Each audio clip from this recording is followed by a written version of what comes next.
Hello dear student, কেমন আছো? আশা করি প্রত্যেকে ভীষণ ভালো আছো। আজকে আমরা আয়তঘন চ্যাপ্টারের এর আগের পার্টে আমরা আয়তঘন কাকে বলে, তার তল সংখ্যা 6টি, তার ধার সংখ্যা 12টি, তার শীর্ষবিন্দু 8টা, তারপর তার সমগ্রতলের ক্ষেত্রফল, ঘনফল কি বা ঘনফলের কিভাবে নির্ণয় করতে হয়, কর্ণের দৈর্ঘ্য কিভাবে নির্ণয় করতে হয় সেটা আমরা জেনেছি। আর কি শিখেছি? ঘনক কি জিনিস শিখেছি, ঘনকের কি কি বৈশিষ্ট্য থাকবে, তার তল সংখ্যা কটা, তার শীর্ষবিন্দু কটা, তার ধার সংখ্যা কটা, এগুলো জেনেছি। আর ঘনকের ক্ষেত্রফল কিভাবে নির্ণয় করতে হয়, আর ঘনফল কি করে নির্ণয় করতে হয়, আর কর্ণের দৈর্ঘ্য কি করে নির্ণয় করতে হয় সেটাও জেনেছি। আজকে আমরা তোমাদের ক্লাস 10-এর যে বই রয়েছে, টেক্সট বই, কোষে দেখি 4, এই যে চ্যাপ্টারটা রয়েছে, এখানে আমরা শুরু করব একের অঙ্কটা যেটা রয়েছে, এটা তোমরা নিজেরা অনায়াসে করতে পারবে। কি আছে যে দেখো, এখানে তোমরা কি আছে দেখো, আমরা পরিবেশের 4টি আয়তা ঘনাকার ও 4টি ঘনক আকারের বস্তুর নাম লিখি। 4টে আয়ত ঘনাকার মানে এমন বস্তু যেগুলো আয়ত ঘনকার হবে, যেমন ধরো ইট বা দিয়াশলাই বা তোমাদের বই, এগুলো কি, এগুলো হচ্ছে আয়ত ঘনাকার। ঠিক আছে। আর 4টে ঘনকের নাম তোমরা অতি অবশ্যই লিখতে পারো, অনেক নাম আছে। তোমরা যদি একটু দেখো, চারপাশে খুঁজে দেখো, তাহলে কি কি নাম পাবে। প্রথমত তোমরা যে নামটা পাবে সেটা হচ্ছে কোনো একটা বাক্স, এমন বাক্স যে বাক্সের দৈর্ঘ্য, প্রস্থ, উচ্চতা সবই এক। ঠিক আছে। তো এরকম তোমরা পেয়ে যাবে, আশা করি এক একটা তোমরা নিজেরা করতে পারবে, সেই হিসাবে আমি ছেড়ে রাখলাম তোমাদের জন্য, প্র্যাকটিসের জন্য। তারপর দেখো, পাশের আয়তঘনাকার চিত্রের তলগুলি, ধারগুলি ও শীর্ষবিন্দুগুলির নাম লিখি। এটাও তোমরা পারবে, কারণ দেখো তলগুলি বলতে এই যে, আমি এটা একটু করে দিলে তোমাদের মনে হয় আই থিঙ্ক ভালো হবে। চলো আমি এটা ছবিটা দেখে দেখে প্রথম অঙ্কন করি, তারপর করাচ্ছি। ওকে, চলো প্রথমে আমি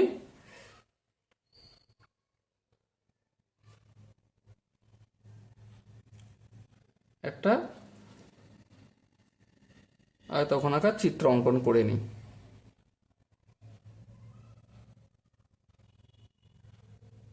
ওকে,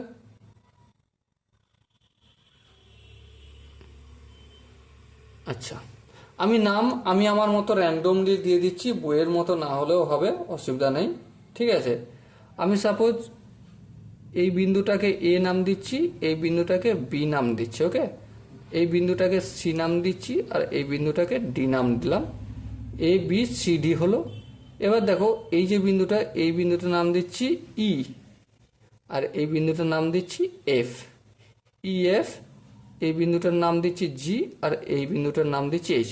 তোমাদের বইয়ের সাথে হয়তো নাও মিলতে পারে, আমি আমার মতো লিখেছি তাই এ করে দিচ্ছি। ওকে, চলো এখানে প্রথমে আমরা তল কোনগুলো সেইগুলো দেখব। দেখো, এ বি সি ডি, এই যে বাইরের অংশটা, এটা একটা তল। হ্যাঁ, এর অপোজিট দিকে যে রয়েছে ই এফ জি এইচ, এটাও তল। ঠিক আছে। উপরের অংশটা একটু ভেবে দেখো তো, এ বি ই এফ, এটাও একটা তল। আবার উপরের থেকে নিচের অংশটা দেখো, সি ডি জি এইচ, এই অংশটাও তল। আবার এদিকটা ভাবো, এই পোর্শনটা বি সি এইচ ই, এটা একটা তল। এর ঠিক অপোজিট তল কোনটা রয়েছে, এটা কি নাম, এটা এ ডি জি এফ, এই তলটা। তাহলে কটা তল পেলাম? 6টা। এবারে তল আমরা জানলাম ধার। ধার মানে যেমন তোমাদেরকে আমি বইয়ে দেখিয়েছিলাম যে এটা হচ্ছে ধার, তাই না? সো এরকম ধার কতগুলো আছে সেগুলো দেখাবো। যেমন ধরো, এ বি একটা ধার, ডিসি একটা ধার, বিসি একটা ধার, এডি একটা ধার। তাহলে কটা পেলাম? 4টে ধার পেলাম, একটা তলের 4টে ধার। ঠিক আছে। আবার দেখো, এই যে এ বি সি ডি, এর 4টে ধার পেলাম, এর অপোজিট সাইডটা দেখো তো একটু, ইএইচ একটা ধার, জিএইচ একটা ধার, জিএফ একটা ধার, আর ইএফ একটা ধার। তাহলে কটা হলো? 8টা ধার হয়ে গেল। হ্যাঁ, হয়ে গেল 8টা ধার। এরপর লক্ষ্য করো, এই যে এই পোর্শনটার আর এই পোর্শনটার নাম আমরা এখনো নিইনি। তাহলে ইএফ, এই বিই একটা ধার, আর এ এফ একটা ধার। হ্যাঁ, আর এখানে জি ডি একটা ধার, এর অপোজিট সাইডে সি এইচ একটা ধার। তা টোটাল কটাগুলো ধার হলো আমার? 12টা ধার হলো। বেশ, এবার শীর্ষবিন্দু। শীর্ষবিন্দু কি? এ একটা শীর্ষবিন্দু, বি একটা শীর্ষবিন্দু, সি একটা শীর্ষবিন্দু আর ডি একটা শীর্ষবিন্দু। এখন পর্যন্ত আমরা কটা শীর্ষবিন্দু পেলাম? 4টে। ঠিক এর অপোজিট সাইডে ই একটা শীর্ষবিন্দু, এইচ একটা শীর্ষবিন্দু, জি একটা শীর্ষবিন্দু আর এফ একটা শীর্ষবিন্দু, তাহলে 8টা শীর্ষবিন্দু পেলাম। ওকে, আশা করি এটা বুঝতে পেরেছো। চলো এরপর আমরা 3-এর দাগের অঙ্কটা করব। 3-এর দাগের অঙ্কটা কি বলছে সেটা প্রথমে পড়ে নিই। বলছে একটি সমকোণী চৌপালাকার ঘরের দৈর্ঘ্য প্রস্থ উচ্চতা যথাক্রমে 5 মিটার, 4 মিটার, 3 মিটার হলে ওই ঘরের সবচেয়ে লম্বা যে দ্বন্দ্ব রাখা যাবে তার দৈর্ঘ্য হিসাব করে লিখি। দেখো, আগের দিনে যখন আমরা আলোচনা করছিলাম তখনই বলে গিয়েছিলাম যে সব থেকে বড় দ্বন্দ্ব রাখা যাবে কর্ণ বরাবর। সমকোণী চৌপলের কর্ণ বরাবর সব থেকে বড় দ্বন্দ্ব রাখা যাবে, বা বাঁশ রাখা যাবে, বা লাঠি রাখা যাবে, যা সেটা রাখা যাবে। তো সব থেকে বড় দ্বন্দ্ব কতটা দৈর্ঘ্যের রাখা যাবে সেটা নির্ণয় করতে আমাদেরকে প্রথমে কি জানতে হবে? কর্ণ জানতে হবে। কি জানতে হবে? কর্ণ। এবারে কর্ণ জানতে গেলে কর্ণের ফর্মুলা কি? কর্ণের ফর্মুলা জানি রুট অফ দৈর্ঘ্য স্কোয়ার প্লাস প্রস্থ স্কোয়ার প্লাস উচ্চতা স্কোয়ার। এবারে দেখো, তোমাদের বইয়েতে মেনশন করে দিয়েছে যে দৈর্ঘ্য কতটা? দৈর্ঘ্যটা 5, তাহলে 5 স্কোয়ার লিখব প্লাস বি। বি মানে দৈর্ঘ্য, এই প্রস্থ। প্রস্থ কত বলে দিয়েছে বইয়েতে? দেখো 4 স্কোয়ার। আর সি, সি বলতে উচ্চতা। উচ্চতা কত বলেছে? 3, তাহলে 3 স্কোয়ার। এবার বলো 5 স্কোয়ার কত হয়? 25। 4 স্কোয়ার কত হয়? 16। 3 স্কোয়ার কত হয়? 9। 25, 16, 9, তিনটেকে যদি যোগ করি কত হবে বলো? 25। আর এখানে 16, 9 যোগ করলে 25, তাহলে 25 25 50। তাহলে এত একক। এবারে 50টাকে একটু আমরা ভেঙে টেঙে দেবো। কীভাবে ভাঙবো? যেমন ধরো 5 × 5 × 2, 5 5 25, 25 2 50, তাহলে দুটো 5 থেকে একটা বেরিয়ে আসবে আর এই রুটটা রয়ে যাবে ভিতরে। তাহলে এত একক। তাহলে কত দৈর্ঘ্যের কি রাখা যাবে বলেছে? দেখো, তোমাদের বইতে যেটা বলেছে যে সবচেয়ে লম্বা যে দণ্ড রাখা যাবে তার দৈর্ঘ্য কত হিসাব করে লিখি। তাহলে এটা তোমরা লিখে দিতে পারো যে সব থেকে বড় দণ্ড রাখা যাবে এত একক, বা এখানে মিটার বলেছে মিটার লিখে দিবে। এখানে একক লেখার প্রয়োজন নেই, এখানে মিটার লিখে দেবে। ওকে, আনসার আমার কমপ্লিট হয়ে গেল। বুঝতে কি পেরেছো? আশা করি বুঝতে পেরেছো। চলো এরপর আমি পরের অর্থাৎ 4-এর অঙ্কটায় যাব। 4-এর অঙ্কটা কি বলছে প্রথমে আমরা কি করব? পড়ে নেব। দেখো, বইয়েতে অঙ্কটা বলেছে সেটা আমরা পড়ছি এখন। যে একটি ঘনকের একটি তলের ক্ষেত্রফল 64 বর্গমিটার হলে ঘনকটির আয়তন কত হিসাব করে লিখি। এই অঙ্কটা করার আগে আমি ঘনক সম্বন্ধে আর একবার স্বচ্ছ ধারণা করে নেব। 4 নম্বর অঙ্ক। দেখো, এমন একটা সমকোণী চৌপল যার 4টে বাহুর দৈর্ঘ্যই সমান। কি বললাম? 4টে বাহুর দৈর্ঘ্যই সমান। তাহলে এটা এ, এটা এ, এটা এ, এটা এ। ঠিক আছে। এবারে কি বলে দিয়েছে যে আমি ঘনকের চিত্র অঙ্কন করছি না, কিন্তু এই যে অংশটা, এই অংশটার ক্ষেত্রফল দেখো বইয়েতে বলে দিয়েছে। কত বলেছে দেখো? তোমাদের বলে দিয়েছে যে 64। দেখো, একটি তলের ক্ষেত্রফল। এখানে তো অনেকগুলো তল আছে। হ্যাঁ, দেখো আমি যদি ভালো করে ছবিটা অঙ্কন করি, তুমি এই ছবিটা হয়। এবার সবার দৈর্ঘ্য এ, এটার দৈর্ঘ্য এটাও এ, এটাও এ। আমি এই পোর্শনটাই কেটে নিলাম। সবারই দৈর্ঘ্য এ, প্রত্যেকটা বাহুর দৈর্ঘ্য এ। আমি এই পোর্শনটা কেটে এখানে রাখলাম। এবারে বইয়েতে আমাকে কি বলে দিচ্ছে? এটার যে ক্ষেত্রফল, এবারে এটা হচ্ছে সবার যদি বাহুর দৈর্ঘ্য এ হয়, তার দৈর্ঘ্য ইন্টু প্রস্থ, তাহলে দৈর্ঘ্য ইন্টু দৈর্ঘ্যই হবে। তাহলে এ স্কোয়ার কত বলে দিয়েছে? দৈর্ঘ্য বড় ক্ষেত্রের ক্ষেত্রফল কত বলে দিয়েছে বলো? একটি তলের ক্ষেত্রফল 64। 64 দেখো বইয়েতে বলে দিয়েছে 64 বর্গ মিটার। তাহলে এখানে লিখে দেবো বর্গ মিটার। এবারে ভালো করে এটা তোমরা মন দিয়ে বুঝবে। এটা আমাদেরকে বলে দিয়েছে, তাহলে এটা কি আমি শর্তানুসারে লিখতে পারি? শর্তানুসারে এ স্কোয়ার ইকুয়াল টু 64। তাহলে এ সমান কত? স্কোয়ারটা অপোজিট সাইডে গেলে রুট হয়ে যাবে, আর 64 মানে 8 ইন্টু 8। তাহলে দুটো 8 থেকে একটা 8 বেরিয়ে আসবে। তাহলে এ সমান পেয়ে গেলাম কত? 8 মিটার। জানতে চেয়েছে কি? জানতে চেয়েছে কি সেটাই হচ্ছে আসল প্রশ্ন। জানতে চেয়েছে যে ঘনকটির আয়তন কত। কি জানতে চেয়েছে? ঘনকটির আয়তন। তাহলে লিখতে পারি অতএব ঘনকটির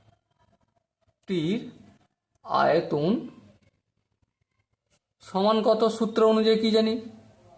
এ কিউ, ঘন একক। একু মানে কি? 8, তার হোল কিউ, এটা মিটার কিউ করে দিলাম, বা ঘন মিটার হয়ে গেল এটাই। 8 কিউ মানে কি? 8 ইন্টু 8 ইন্টু 8। এবারে 8কে 8 দিয়ে গুণ করলে 64। 64কে আমি যদি 8 দিয়ে গুণ করি কত হবে?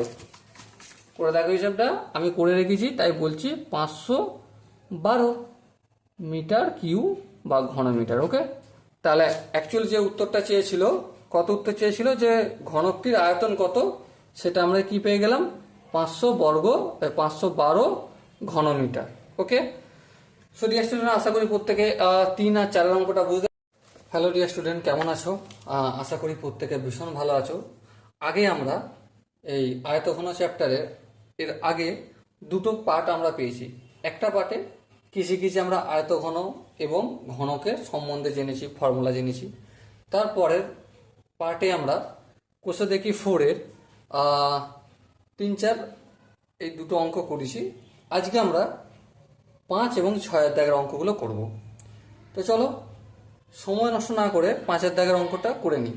আর হ্যাঁ, একটা কথা বলি, আমি এখানে অঙ্ক কাউকে যে খাতায় লিখে লিখে করার মতো করছি না। আমি শুধুমাত্র অঙ্কের কনসেপ্টটা ক্লিয়ার করছি। কি ক্লিয়ার করছি? কনসেপ্টটা ক্লিয়ার করছি। অঙ্কে কি দিয়েছে, কোন জায়গায় কি আছে আমার কাছে, কোন জায়গায় যেতে হবে, আর যেতে গেলে কি কি জিনিস অ্যাপ্লাই করতে হবে, এই জায়গাটা আমি ক্লিয়ার করছি। এটা একটু ভালো করে বোঝালে যেটা হয়, ধরো কোশ্চেন আমাকে এটা দিয়েছে, উত্তর আমার এটা, ঠিক আছে? এই দুটোর মাঝের অংশ যে কনসেপ্ট লাগছে, এই কনসেপ্টটা আমি ক্লিয়ার করছি। সেই জন্য হতে পারে কোনো কোনো সময় না লিখে হয়তো শুধুমাত্র ক্যালকুলেশন করেও আমি তোমাদের দেখিয়ে দিতে পারি। ওকে, তো এই নিয়ে চাপ নেবে না। আমার কাজ অ্যাকচুয়ালি কনসেপ্ট ক্লিয়ার করা, ঠিক আছে? আর যদি বুঝতে পেরে যাও নিজে থেকে, তাহলে আশা করি অঙ্ক তো করতেই পারবে। আর যদি অঙ্ক করতে পেরে যাও তাহলে ফুল মার্কস তোমাদের কি আটকাবে? ওকে, চলো 5-এর দাগের অঙ্কটা করবো। কিন্তু অঙ্কটা করার আগে প্রথমে আমি পড়ে নেবো অঙ্কটা।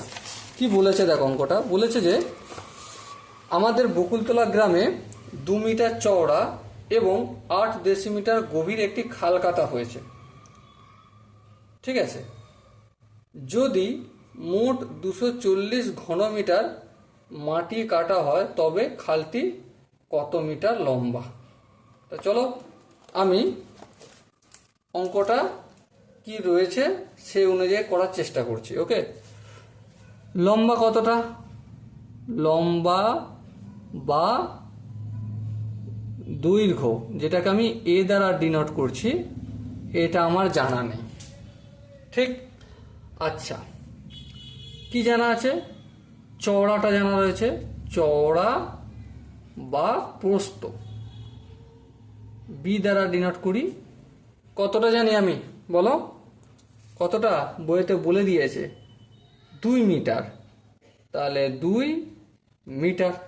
বেশ। গভীরতা,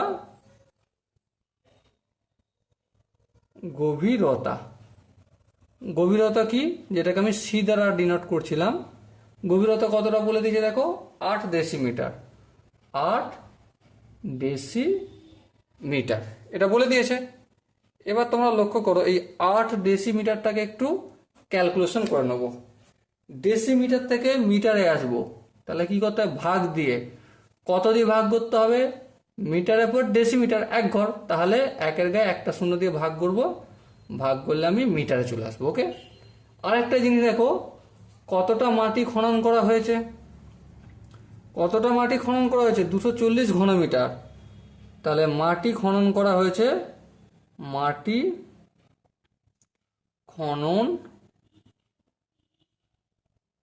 করা হয়েছে 240 মিটার কিউ, তার মানে ঘন মিটার। ওকে, এবার তোমরা একটু মন দিয়ে এই জিনিসটা লক্ষ্য করো। ধরো এখান থেকে এখান পর্যন্ত এই নদীটা গেছে, ঠিক আছে? এর দৈর্ঘ্যটা আমি জানি না, এ ধরে নিলাম। বেশ, এর গভীরতা মানে এখান থেকে এই পোর্শনটা গভীরতা আমি জানি কতটা, 2 মিটার। বেশ, আর এই যে চওড়াটা এটাও আমি জানি কত, 8/10 মিটার। বোঝা গেল? প্রশ্ন হচ্ছে যে এই পোর্শনে কতটুকু মাটি ছিল, কারণ যতটা মাটি ছিল ততটা মাটি তো বাইরে ফেলা হয়েছে। হ্যাঁ, ঠিক ঠিক ঠিক। তাহলে এই যে পোর্শনটা, এই পোর্শনে যতটা মাটি ছিল সেই মাটিটাই তো বাইরে ফেলা হয়েছে। হ্যাঁ, সেই মাটিটা কতটা, এইটা 240 ঘনমিটার। তাহলে আমি এখানে 240 লিখলাম। ঘনমিটার মানে কতটা মাটি ছিল সেটা কিভাবে নির্ণয় করতে হয় বলো? তোমরা জানো, কোনো কিছু জিনিস, কোনো বাক্সের ভিতরে কতটা জিনিস থাকবে সেটা কিসের ওপর নির্ভর করে? সেটা নির্ভর করে আয়তনের ওপর। তাহলে এই যে পোর্শনটার আয়তন সমান কি? আয়তন সমান হচ্ছে দৈর্ঘ্য ইন্টু প্রস্থ ইন্টু উচ্চতা। এ আমি জানি, জানি না। বি আমি জানি, হ্যাঁ জানি। সি আমি জানি। আর এখানটা আমি শর্তানুসারে লিখে দিলাম, তোমরা লিখে নিও একটু শর্তানুসারে। তাহলে এ ইন্টু বি ইন্টু সি, এ ইন্টু বি ইন্টু সি কি হয়? দৈর্ঘ্য ইন্টু প্রস্থ ইন্টু উচ্চতা সমান আয়তন হয়। আয়তন সমান এখানে বলে দিয়েছে এত মিটার, এত ঘনমিটার মাটি কাটা হয়েছে। তাহলে আমি সেটা লিখে নিয়েছি। তাহলে দেখো, এটা জানি না, এটা বাম দিকে রেখে দিলাম। এরপর 240 যেমন আছে তেমন থাকলো। বি আর সি এর সঙ্গে কিসের আকারে আছে বলো? গুণের আকারে আছে। অপোজিট সাইডে গেলে কি যে ভাগের আকারে, তাহলে ডিভাইডেড বাই নিচে বি। বি এর পরিবর্তে বি এর মান কত? 2, তাহলে আমি 2 লিখলাম। ইন্টু সি, সি এর মান কত? 8/10। এই 8 এর নিচে 10 হবে, তার জায়গায় আমি উপরের দিকে 10 লিখে দিলাম।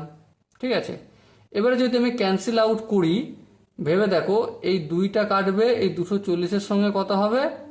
120, তাই তো? আচ্ছা, এখানটা একটু হজগটা হয়ে যাবে, সেই জন্য আমি একটু ভালো করে এখানটা লিখে নিই। 120 ইন্টু 10, আর 2টা কেটে গেছে, শুধু 8 পড়ে আছে। ওকে, এবার দেখো, যদি 4 দিয়ে কাটি, 4 দিয়ে কাটলে 4 দুগুণে 8, আর এখানে 30কে 4 দিয়ে গুণ করলে 120। হ্যাঁ, ঠিক। এবার দেখো, 2কে আমি যদি 2 দিয়ে কাটি 1 হবে, আর এটা 5 দুগুণে 10 হবে। তাহলে 30 আর 5 যদি গুণ করি কত? 150 মিটার চওড়া, 150 মিটার। তাহলে এর মানটা কত বেরোলো? 150 মিটার লম্বা খাল কাটা হয়েছে। ওকে, আশা করি এটা প্রত্যেকে বুঝতে পেরেছো বা প্রত্যেকের কনসেপ্ট ক্লিয়ার হয়েছে।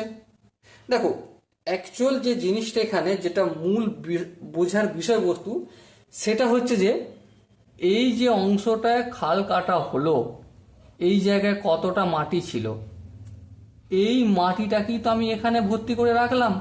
হ্যাঁ, তাহলে এই মাটিটা মানি এই খাল কাটার যে সমস্ত আয়তনটা, খালের আয়তনটা, এই যে প্রস্থ চওড়া যেটা রয়েছে, দৈর্ঘ্য যেটা রয়েছে, সেটাই। হ্যাঁ, তাহলে এই আয়তনটা সমান কি?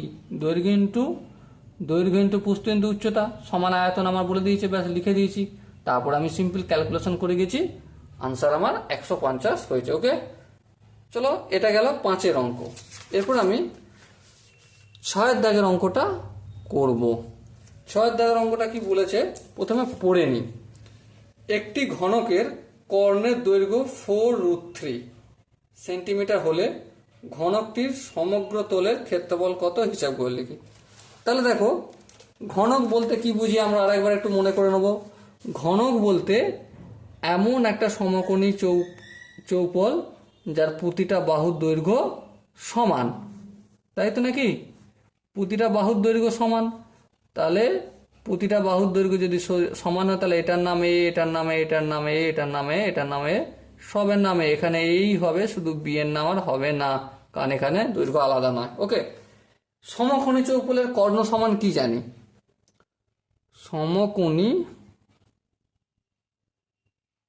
সমকোণী চৌপলের কর্ণ সমান আলাদা জানি, √a² + b² + c²। কিন্তু এখানে ঘনকের কর্ণ সমান কি জানি? ঘনকের কর্ণ সমান কি? দেখো এখানে দিয়ে রেখেছে ঘনকের কর্ণ সমান কর্ণের দৈর্ঘ্য 4√3। আচ্ছা, আমি যদি বা দিয়ে লিখি বা শর্তানুসারে লিখি, শর্তানুসারে কি ঘনকের কর্ণের ফর্মুলা কি? বলো √3 × a। এটা আমরা আগের ইন্ট্রোডাকশন পার্টে শিখেছি। তাহলে √3 × a সমান কি হলো? ঘনকের কর্ণটা কতটা? এতটা, 4√3। ব্যাস করে দিলাম।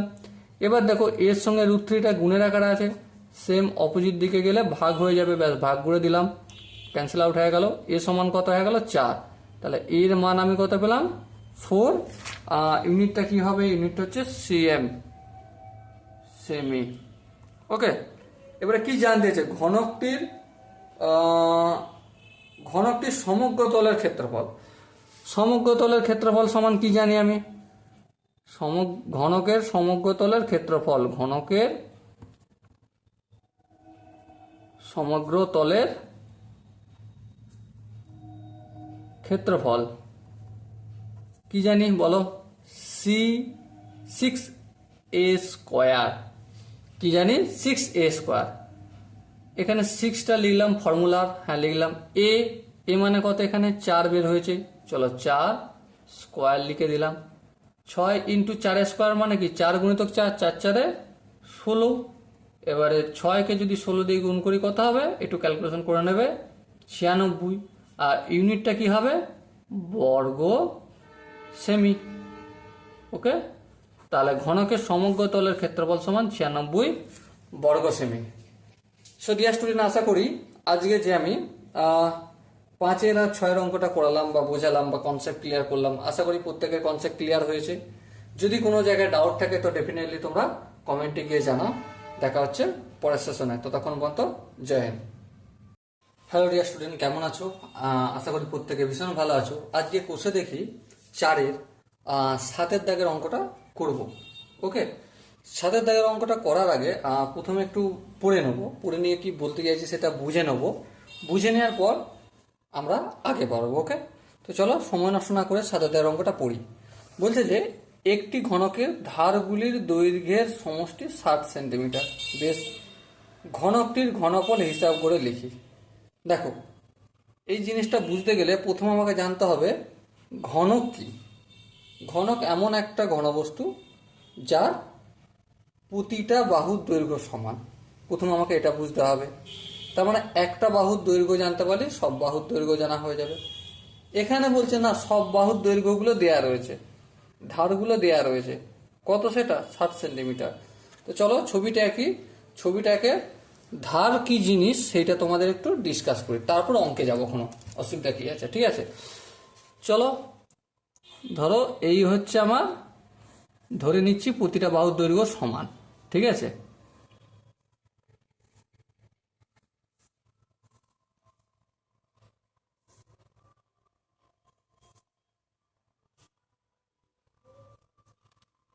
ঘনকের ধারের সংখ্যা যতগুলো, সমকোণী চৌপল বা প্রিজমের ধারের সংখ্যা ঠিক ততগুলো। কতগুলো সেটা দেখে নিই। দেখো তোমরা লক্ষ্য করে, এটা একটা ধার, এই যে বাহুটা গেছে এটা একটা ধার, আর এই বাহুটা যে গেছে এটা একটা ধার। তাহলে কটা হলো? 2 প্লাস। লক্ষ্য করো, এই যে একটা বাহু গেছে এটা একটা ধার, আর এই যে একটা বাহু গেছে এটা একটা ধার। কটা হলো? আবার 2 হলো, লিখলাম আমি। বেশ, এবার তোমরা লক্ষ্য করো, এই যে বাহুটা গেছে এই বাহুটাও একটা ধার, আর এই যে বাহুটা গেছে এই বাহুটাও একটা ধার। তাহলে এখানে একটা কথা হলো, ফের 2।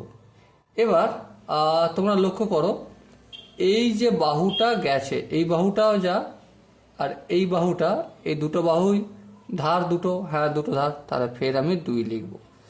এবার তোমরা মন দিয়ে লক্ষ্য করো, কি লক্ষ্য করবে, এই যে বাহুটা গেছে, এই বাহুটা আর এখানে যে এই বাহুটা, এই দুটো বাহু তো ধার, হ্যাঁ তাহলে এটাও আমি লিখলাম দুটো ধার।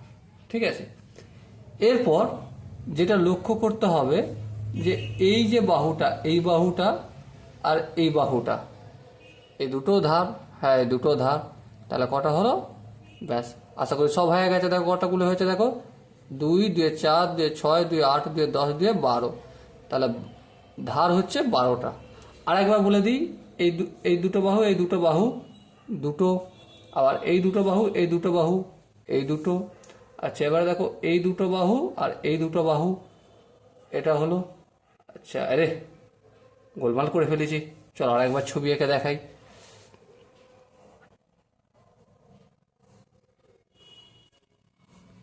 চারটে ধার হয়ে গেল, ওকে। আর চারটে ধার হয়ে গেল, 8টা, 9 10 11 12, ব্যাস 12টা ধার কমপ্লিট হয়ে গেল। বোঝাতে পারলাম কি পারলাম না? কমপ্লিট। চলো এবারে কি বলেছে বইটা পড়ে দেখি। প্রথমে কনসেপ্টটা ক্লিয়ার করলাম যে 12টা ধার আমি দেখলাম ঠিক আছে কিনা। কি বলেছে যে ধারগুলোর সমষ্টি, মানে 12টা ধারের সমষ্টি 60 মিটার, 60 সেন্টিমিটার হলে ঘনকটির ঘনফল কত। চলো তাহলে 12A সমান কত বলেছে, 60 সেন্টিমিটার, সেন্টিমিটারই বলেছে তো, কোথায় গেল 7-টা, হ্যাঁ সেন্টিমিটার সিএম। তাহলে একটা 12-র সঙ্গে এটা কি আছে, গুণের আকারে, তাহলে অপোজিট দিকে গেলে কি হয়ে যাবে, ভাগের আকারে। তাহলে 60/12, 60কে যদি 12 দিয়ে ভাগ করি কত হবে, 5 হবে। তাহলে এর মান কত পেলাম, 5 সেন্টিমিটার, মানে একটা বাহুর দৈর্ঘ্য কত, 5 cm, এটাও 5 cm। কিন্তু উত্তর আমার কি জানতে চেয়েছে, এই 5 cm জানতে চেয়েছে না, জানতে চায়নি, জানতে চেয়েছে ঘনফল, কি দেখি, ঘনফল কত, ঘনফল যাহা তাহাই আয়তন। ঠিক আছে, মনে রাখবে এটা। ঘনফল বা আয়তন সমান কি জানি, এ কিউ, মানে বাহু তার হোল কিউ, ঘন একক। ওকে, এর মান কত, এর মান 5 পেয়েছি আমি, তাহলে 5 লিখলাম, তার হোল কিউ লিখলাম। 5কে আমি যদি 3 বার গুণ করি কত হবে, 5 5 25, 5 25 125 ঘন সেমি। ওকে, উত্তরটা তোমরা আশা করে লিখে নিতে পারবে। এখানে কিছু কিছু জিনিস লিখতে হবে, যেমন এটা আমরা জানি, বা প্রশ্নানুসারে এটা লিখে নিতে হবে তোমাদেরকে। আর এখানে এটা হয়ে যাচ্ছে কি, অতএব, অতএব কি লিখতে হবে, অতএব কি যেন বলেছে, ঘনকের ঘনকের ঘনফল, ঘনকের ঘনফল বা আয়তন সমান এত। ওকে, তো এটা গেল 7-এর দাগের। চলো এরপর আমি 8-এর দাগের অঙ্কটা পড়ি, আশা করি এটা প্রত্যেকের বোঝা গেছে। 8-এর দাগেরটা কি বলেছে দেখো, যদি একটি ঘনকের 6টি পৃষ্ঠতলের ক্ষেত্রফলের সমষ্টি 216 বর্গ সেন্টিমিটার হয়, তবে ঘনকটির আয়তন কত হিসাব করে লিখি। বেশ ভালো অঙ্ক, চলো করা যাক। ঠিক আছে, লক্ষ্য করো, আমরা এখানে কি সমগ্র কি বলেছে দেখো, 6টি পৃষ্ঠতল। আচ্ছা একটা কথা তোমরা ভেবে বলো, একটা ঘনকের পৃষ্ঠতল কটা থাকে, 6টাই তো থাকে। এই তো সিম্পল জিনিস, একটা, এর অপোজিট দিকে একটা, দুটো, এখানে একটা, এর অপোজিট দুটো আছে 4টে, আর এখানে একটা, আর এই অপোজিট দিকে একটা, 6টা। তাহলে 6টা পৃষ্ঠতল মানে সমগ্র পৃষ্ঠতল, তাই না? তাহলে দেখো সমগ্র পৃষ্ঠতলের ক্ষেত্রফল কত বলেছে, আর এটা 216 বর্গ সেন্টিমিটার। তাহলে আমি লিখতে পারি যে শর্তানুসারে, তোমরা একটু লিখে নিও, শর্তানুসারে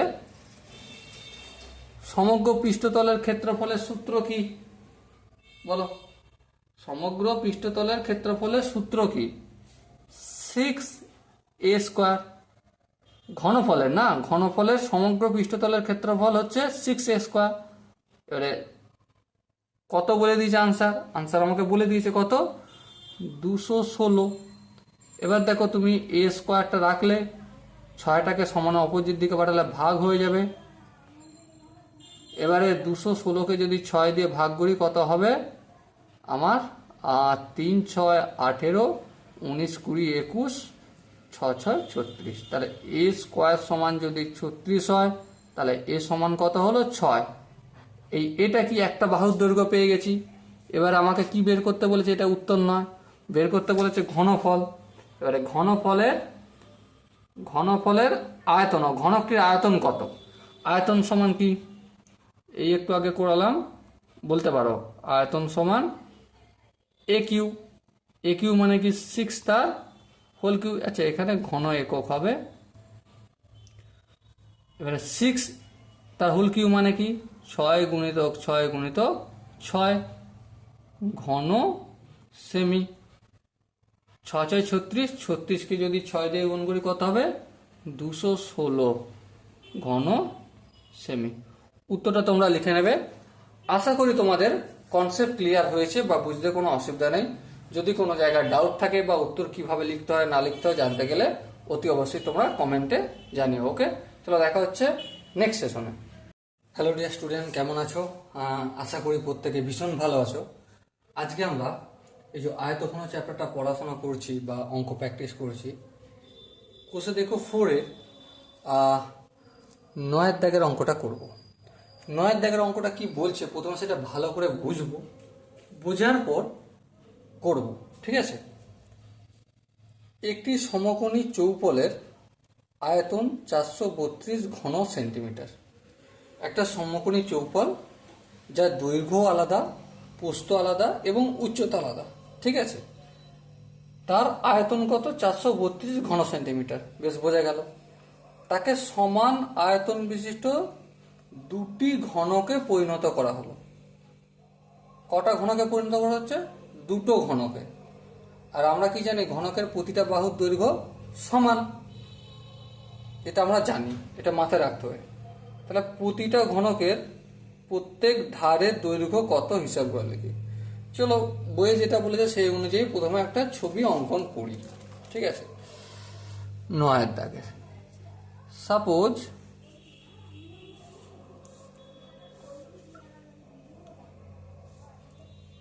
এটা হচ্ছে আয়তঘনক ছিল, ঠিক আছে?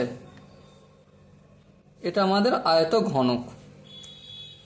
এবার এটাকে আমি কাট করছি।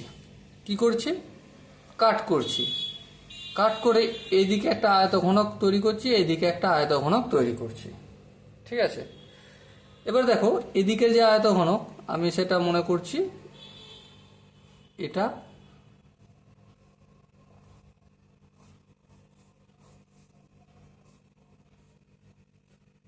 আর এদিকের আয়তঘনকটা এটা।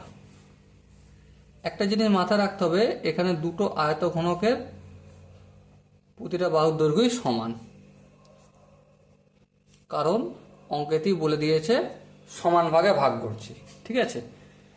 এবার লক্ষ্য করো এই যে আয়তঘনকটা রয়েছে, ঠিক আছে, এই আয়তঘনকটার আয়তন যতটা, এই দুটোর আয়তন যোগ করলে ততটাই হবে। কেন হবে? দেখো বইতে তোমাকে বলেই দিয়েছে সুন্দরভাবে যে একটি সমকোণী চৌপলের আয়তন 432 ঘন সেন্টিমিটার, তাকে সমান আয়তন বিশিষ্ট দুটো ঘনকে পরিণত করা হলো। তাহলে আমরা কি জানি, সমান আয়তন বিশিষ্ট যেহেতু ঘনকে পরিণত করছে, তাহলে এর একটা বাহু যদি এ হয়, এর বাহুগুলো তো এ হবে। আবার এর এ কিউ যতটা, এর এ কিউ ততটা, মানে এর আয়তন যতটা এরও আয়তন ততটা। কোশ্চেনই আমাকে বলেছে, তাই না? এবারে এই দুটোকে যদি আয়তন ম্যাচ করি, এই ঘনকটা আর এই ঘনকের আয়তনটা যদি ম্যাচ করি, তাহলে কার আয়তন পাবো? এই উপরের যে বড় ঘনকটা এটা দেখতে পাচ্ছি সমকোণী চৌপল, তার আয়তন পাবো। এর আয়তন কত? দেখো বইয়ে বলেছে 432 ঘন সেমি।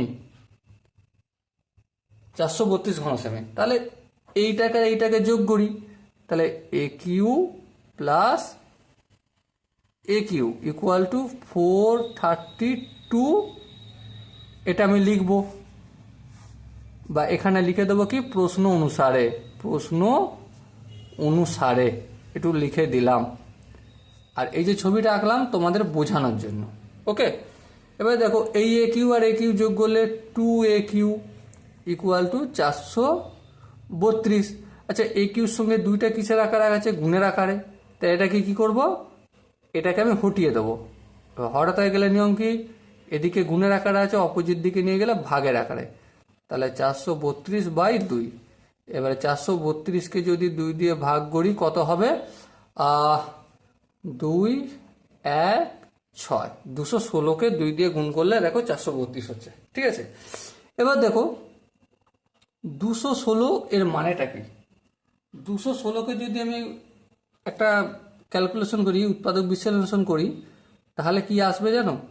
2 গুণিতক 2 গুণিতক 2 গুণিতক 3 গুণিতক 3 গুণিতক 3। আমি করে রেখেছি তাই বলতে পারলাম, তোমরা একটু গুণ করে দেখে নাও, বা 216কে এভাবে তোমরা ভাঙবে। 216কে 2 দিয়ে ভাঙলে 108, এভাবে ভেঙে ভেঙে যাবে, দেখবে এটাই আসবে। ঠিক আছে, এবার দেখো 2 দুগুণে 4, 4 দুগুণে 8, 8কে 3 দিয়ে গুণ করো, সেই গুণকে আবার 3 দিয়ে গুণ করো, তাকে আবার 3 দিয়ে গুণ করো, দেখবে 216 আসবে। তাহলে এখানে দেখো 2 এর পাওয়ার কত? 3 ইন্টু 3 এর পাওয়ার কত? 3। তাহলে এটা লিখতে পারি 2 গুণিতক 3 তার হোল পাওয়ার হচ্ছে কিউ। আর এদিকে তো এ কিউ আছে, এদিকে এ কিউ আছে, আর এদিকে এ কিউ আছে। ঠিক আছে, এগুলো সব বা দিয়ে আসবে, বা লিখে লিখে আসবে। এবার দেখো এ কিউটাকে যদি আমি এদিকেও এ কিউ আর এদিকে কিউ ক্যান্সেল আউট হয়ে যাবে। তাহলে কি পড়ে রইল? এর মান হচ্ছে 3 দুগুণে 6 cm। তোমার জানতে কি চেয়েছে? এই যে দুটো ছোট ছোট ঘনক তৈরি হলো, এর ধার মানে কি? বাহুর দৈর্ঘ্য। আর এই বাহুগুলো কতটা? আর এর মান হচ্ছে 6 সেন্টিমিটার। দেখো আমি পেয়ে গেছি। দেখো প্রতিটা স্টেপ আমি ধরে ধরে ক্লিয়ার করেছি। আশা করি তোমাদের বুঝতে কোনো জায়গায় অসুবিধা হবে না। আর যদি এরপরও বুঝতে অসুবিধা হয় তাহলে কি করতে হবে তোমরা নিশ্চয়ই ভালো করে জানো। ওকে, চলো এরপর আমরা 10-এর দাগের অঙ্কটা করব। কত দাগেরটা? 10-এর দাগের অঙ্কটা। 10-এর দাগের অঙ্কটা প্রথমে আমরা পড়ে নেব, পড়ে বোঝার চেষ্টা করব যে একটি ঘনকের প্রতিটি বাহুকে 50 সেন্টিমিটার কমানো হলো। কত সেন্টিমিটার? 50% কমানো হলো। মূল ঘনক এবং পরিবর্তিত ঘনকের ঘনফলের অনুপাত কত? চলো মোটামুটি একটু আমরা বুঝতে পেরেছি, তো সেই বোঝা থেকে করার চেষ্টা করব। ধরি বাহু আছে এ, ঘনকের বাহু, এটা লিখলাম বাহু সমান এ। তাহলে এখানে এ যদি হয়, পরিবর্তিত করলে কত হবে? এ এর 50%। 50% মানে কি? 50% মানে এ ইন্টু 50/100 সমান 50/100 মানে কি? a/2। তাহলে এই বাহুটা এ আর পরিবর্তিত বাহুটা হলো a/2 ইউনিট। ওকে, এই জায়গাটা কি বোঝা গেছে? কারণ এই জায়গাটাই হচ্ছে আসল। এই জায়গাটা বোঝা গেলে বাকি অংশটা বুঝতে আর অসুবিধা হবে না। তারপর দেখো এবারে আমাকে কিসের মধ্যে তুলনা করতে বলেছে? বইতে বলেছে ঘনকের ঘনফল। ঘনকের ঘনফল। ঘনকের ঘনফল সমান কি? এই বাহুটা ধরে প্রথমে করি। ঘনকের ঘনফল সমান কি? সিম্পলি জানি কি, দৈর্ঘ্য বা বাহু তার হোল কিউ। বাহু এখানে এ, তাহলে এ তার হোল কিউ করে দিলাম। আর উত্তরে কি লিখলাম? ঘন একক। কি লিখলাম? ঘন একক। এবারে পরিবর্তিত এই যে এই বাহুটা বের করেছি না, এই যে 50% কম হয়ে যাচ্ছে। 50% কম যদি হয় বাহুর দৈর্ঘ্য, তাহলে এর নিশ্চয়ই একটা আয়তন বের হবে বা ঘনফল বের হবে, তাহলে এর ঘনফল কত সেটা বের করে দিই। তাহলে পরিবর্তিত ঘনকের ঘনফল সমান কত, বাহু, বাহু কত a/2 তার হোল কিউ, তার মানে কত a তার হোল কিউ মানে a কিউ, আর 2 এর তো হোল কিউ, তাহলে 2 এর হোল কিউ মানে 2কে 3 বার গুণ করব, 2 দুগুণে 4, 4 দুগুণে 8, 8 ঘন একক। উত্তর কি হলো? না, উত্তর হলো না। এখনো একটা লাইন করতে হবে। কি বলেছে কি, প্রথমের যে ঘনফলটা বের হয়েছে এইটা আর পরিবর্তিত ঘনফলের অনুপাত জানতে চেয়েছে। তাহলে অতএব ঘনকের ঘনফল, ঘনকের ঘনফল ও পরিবর্তিত ঘনকের ঘনফলের অনুপাত, অনুপাত সমান কি, প্রথমে এটা লিখবো এ কিউটা, কারণ প্রথমে ঘনকের ঘনফলটা লিখছি, এ কিউ ইউজ টু পরিবর্তিত ঘনকের ঘনফল কত, এটা কি বেরিয়েছে এ কিউ বাই 8। ওকে, এবার দেখো এই যে এ কিউটা রয়েছে, এই এ কিউটা আর এখানে যে রয়েছে এ কিউ বাই 8, এই 8টাকে আমি হটাবো। তাহলে কি করতে হবে, এদিকে 8 এ কিউ করবো, 8 দিয়ে গুণ করলাম, আর এদিকেও 8 ইন্টু এ কিউ বাই 8, ব্যাস মিটে গেল। তাহলে এই আর ক্যান্সেল আউট হলো। কি পড়ে আছে, 8 A Q use to A Q. দেখো এখনো দুদিকে একটা কমন ক্যান্সেল আউট হবে। কি ক্যান্সেল আউট হবে, 8, এই যে এ কিউটা এখানেও রয়েছে এখানেও রয়েছে, তাহলে দুদিকে আছে ক্যান্সেল আউট করে দিই। তাহলে এদিকে এ কিউটা ক্যান্সেল আউট করলে পড়ে থাকবে শুধু 8, আর এদিকে মানে ডান দিকে এ কিউটা চলে গেলে কি পড়ে থাকবে, 1 পড়ে থাকবে। আর আমাকে এই আনসারটাই করতে বলেছে। ওকে, আশা করি তোমাদের 10-এর অঙ্কটা বুঝতে কোনো জায়গায় অসুবিধা হয়নি, কারণ আমি প্রতিটা স্টেপ ধরে ধরে স্টেপ অনুযায়ী কনসেপ্ট ক্লিয়ার করে বুঝিয়ে আগিয়ে যাচ্ছি। কারণ আমার এখানে কাজ নয় যে তোমাদের অঙ্ক টোকানো, আমার কাজ তোমাদের অঙ্ক বোঝানো, অঙ্কের কনসেপ্ট ক্লিয়ার করা।